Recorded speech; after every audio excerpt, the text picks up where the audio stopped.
শিক্ষার্থীরা ষষ্ঠ শ্রেণীর গণিত অনুশীলনী 1 আজকে কিভাবে সমাধান করে ধারাবাহিকভাবে দেখাবো।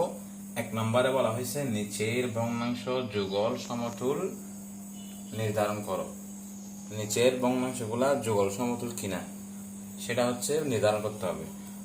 যুগল সমতুল বের করার জন্য লব হর কোনাকুনি, প্রথম ভগ্নাংশের লব দ্বিতীয় ভগ্নাংশের হর, দ্বিতীয় ভগ্নাংশের লব প্রথম ভগ্নাংশের হর কোনাকুনি যদি গুণ করা হয়, সমাধান যদি একই আসে তাহলে আমরা ধরে নিব সেটা হচ্ছে যুগল সমতুল।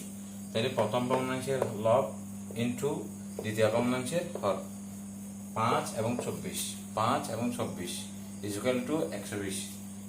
প্রথম ভগ্নাংশের হর দ্বিতীয় ভগ্নাংশের লব 8 ইন্টু 15 ইকুয়াল টু 120।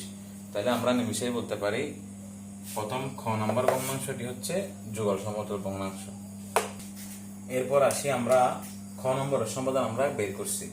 এখন খ নম্বর কিভাবে করব, ঠিক একই নিয়ম, এই কোনাকুনি গুণ করব, লব এবং হর, এদিকে হর এদিকে লব, প্রথম ভগ্নাংশের লব দ্বিতীয় ভগ্নাংশের হর, প্রথম ভগ্নাংশের হর দ্বিতীয় ভগ্নাংশের লব।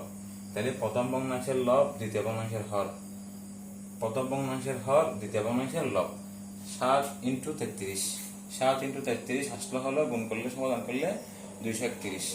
এটা হচ্ছে 14 এবং 11 এবং 14 গুণ করলে হচ্ছে 154। তাহলে দুইটা যেহেতু দুই রকম আসছে, তাহলে আমরা বলতে পারি নিমিষেই খ নং এটা এই ভগ্নাংশটি যুগল সমতুল নয়, এটা আমরা বলতে পারি। প্রিয় শিক্ষার্থীরা, খ এবং খ এরপর হচ্ছে গ নম্বরটাও খেয়াল করো, একই নিয়মে আমরা করব। এই যে কোনাকুনি 38 গুণ 150, 50 গুণ 114, প্রথম ভগ্নাংশের লব দ্বিতীয় ভগ্নাংশের হর, মানে এটা হচ্ছে প্রথম ভগ্নাংশ দ্বিতীয় ভগ্নাংশ লব হর, এদিকে হর এবং লব, এবং প্রথম ভগ্নাংশের হচ্ছে হর দ্বিতীয় ভগ্নাংশের লব। তাহলে আমরা 38 গুণ 150 গুণ করলে আসে সমাধান হচ্ছে 5700। তারপর হচ্ছে 50 এবং 14, 50 গুণ 114 এই গুণ করলে হচ্ছে আসে 5700। তাহলে দুটোটা কোনাকুনি গুণ করা হলে সমাধান দুটোটা যেহেতু একই আসে, তাহলে সুতরাং আমরা নিমিষেই বলতে পারি গ নং ভগ্নাংশটি হচ্ছে যুগল সমতুল। গ নং ভগ্নাংশটি আমরা সমাধান পেলাম যুগল ভগ্নাংশ।